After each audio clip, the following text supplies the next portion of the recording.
Now, I'll ask you about the pandemic and so on, but just linking onto that, in terms of the green industrial revolution, which is long overdue, the climate emergency is an existential threat facing humanity, so it'd be kind of cool if we sorted that one out. But I suppose it's also an opportunity in terms of skilled jobs, manufacturing, of course. So much manufacturing in this country has been gutted over successive governments over a very long period of time, with terrible consequences in many communities. So what's your thoughts in terms of, your own view and what Unite's position is on what a green industrial revolution would look like, and what kind of jobs could it create, and the impact on communities? Oh, I think there's a real opportunity here. This is us time right now, not just because of COVID, but with the climate emergency, post-Brexit trading relationships with the rest of the world, to reset the clock, actually, and to put manufacturing back centre stage in a new economy, and a greener economy, but also a fairer economy, and an economy that for the first time in a long time talks about full employment, but in decent jobs, and supporting coming generations with apprenticeships and skills to enable us to build back better, and not from a soundbite or rhetorical point of view that the Tories use, of course, but we have to recover and rebuild from COVID, from Brexit. And in doing that, we have to put a green economy centre stage. So how do we do that? I mean, we've been at the forefront of developing our own industrial strategy in the absence of a government industrial strategy. I mean, ironically, we've got a Secretary of State right now that's just abolished the Industrial Strategy Council and wants to rename his department from Business, Energy and Industrial Strategy to God knows what.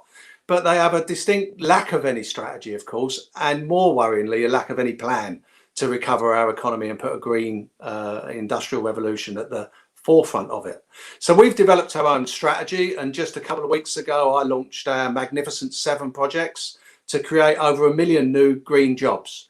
This is about transitioning our existing main core industries, of course, our auto industry, to transition from combustion engines to green technology, whether that's batteries or fuel cell hydrogen, our steel manufacturing industry to arc furnaces and hydrogen again, to manufacturing that hydrogen, to generating green electricity, to getting natural gas out of our economy, out of our homes, of course, and replacing that with hydrogen and more electricity generated projects, making sure that we manufacture here in the UK the goods that we're going to need to transition our economy.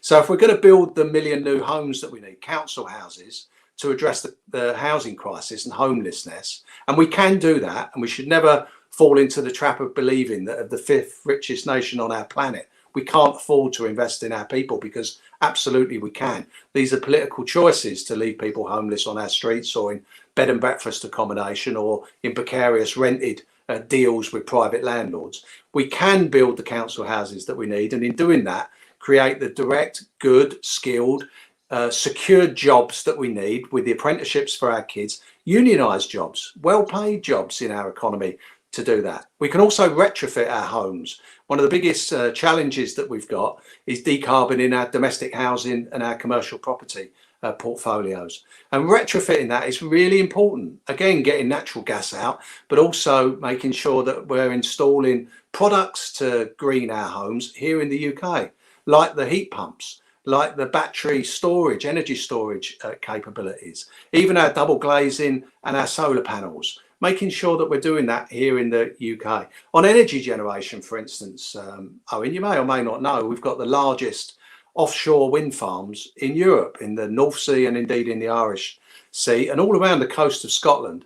And yet not a single wind turbine is manufactured here in the UK.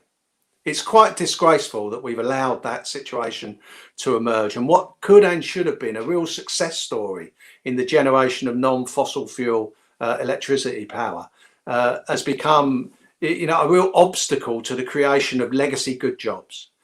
In our aerospace sector, we've got the technology now to fly long-haul flights using biofuels and not fossil fuels. We can do that. We can do that right now. But of course, we don't invest in the technology to manufacture those biofuels. We want to put broadband. How useful would have that been over the course of the last 10 months? We want to put broadband into everybody's homes. That will create thousands of jobs, installing that and maintaining that program. But let's make sure that we manufacture the high-speed fibre optic cable that we need to do that here in the UK. When I met with the CEO of Openreach just about a year ago before lockdown, he was planning to fly to North Carolina in the United States to buy hundreds of thousands of miles of cable from the US rather than manufacturing here. So let's make sure that we're manufacturing those products here, and let's invest in our local services, our public sector. Let's invest in care for the elderly. If COVID's identified anything, it's identified those gross inequalities in society. And of course, dealing with that with decent public sector jobs, reducing the size of our classrooms, so employing more teachers and teachers' assistants and expanding our education programme, investing in care and health, of course, really, really important areas of work. Local services, many of our councils are at the point of filing for bankruptcy right now and can't provide statutory services, let alone the essential services that we need. These are all green jobs. And there are hundreds and hundreds of thousands of green jobs that could be created there, but we have to pay for them. And if we're going to pay for them, that's where high value exports from our manufacturing sector take precedence. So, we've got a plan. We've launched our plan. I talk to government about it on a daily basis, to be honest with you. And we have some success in moving forward, but they have no real vision or ambition to put manufacturing centre stage, or indeed to use the power of the state and procurement from the state, the ability to borrow money at 0% interest rates now for the next 70 years or so, to use that money as a positive investment to pump prime a changed economy and create that full employment environment that's so important to us and indeed for coming generations. But not any old job, not precarious jobs, not 0 hours jobs or minimum wage jobs. Let's get decent jobs. Let's get pride back into work and give people the respect that they deserve.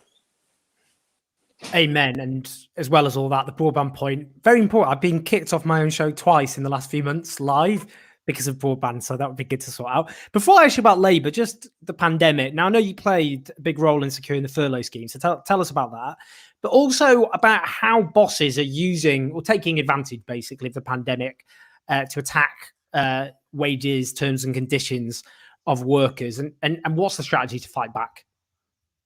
Yeah, look, I mean, don't let anybody tell you that the Tories just woke up one morning and thought furlough was going to be a good idea. This was a long discussion with the Treasury team and with Rishi Sunak as the Chancellor personally. And I was very proud to be part of that very small team in the TUC. I worked there for Unite, went for Unite, to be leading those discussions about the necessity to protect pay as we went into this pandemic, because we could see millions of workers being laid off as the economy started to lock down.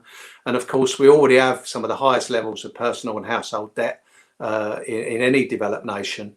We've already got people in an incredibly precarious position. Poverty levels are extremely high. The UN already speaks about 40 million people in the UK being in poverty. We've got 10 million using food banks. I mean, just this morning, we saw the article on 9 out of 10 local authorities have seen an increased use of food banks during the course of the pandemic. So we were entering this pandemic in a very dangerous place. And that's not just to do with COVID, to be honest with you. I mean, this is decades and decades of neglect in supporting people in our communities and our wider society. So we went into those discussions and we ended up convincing the Chancellor of the Exchequer to introduce what eventually became furlough. And lots of people fell through the cracks, and we've tried to plug those holes on a consistent basis all the way through. And we've had some successes in there. We're opening up an opportunity for shared work on furlough and indeed for the self-employed to be protected as well during this pandemic. And still hundreds of thousands of people have fallen through the cracks. But while we're trying to continue to close them, and we still have discussions with the Treasury about that, let's not take our eyes off what is a fantastic victory for our union movement and for working people through this pandemic. And that was the introduction of furlough. And that genie is not going to be put back in the box very easily by this government or any successive government. This is about the state playing its role in supporting its people during very difficult periods in time. And it was really based on a discussion we were having about the German model for short-time working, where when they go into a cyclical decline in their industrial heartlands, they lay people off on short-time working. They halve their working week. The companies pay for the 50% that they work, and the state picks up the remainder of the wage bill. And industry pays for that through like an insurance policy payment all the way through. So, the state picks it up, but industry plays its part as well. And that's about a progressive taxation system. So we can do that. We should do that. And we'll never lose sight of that. In terms of the wider attacks we've seen, well, Section 118 notices, this fire and rehire that you're starting to see now is not new, but of course it's taken a real prevalence, and some real high profile attacks on working people have come during the course of the last year. We've seen British Gas do it. We've seen British Airways do it.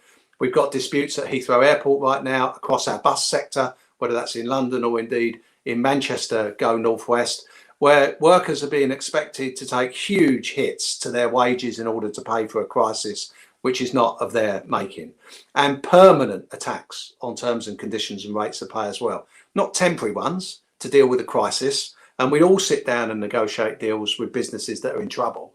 That's what we do day in, day out. 99% of my work is dealing with good companies, actually, good employers that want to treat people properly, that we have good relationships with, who are in really, really difficult situations.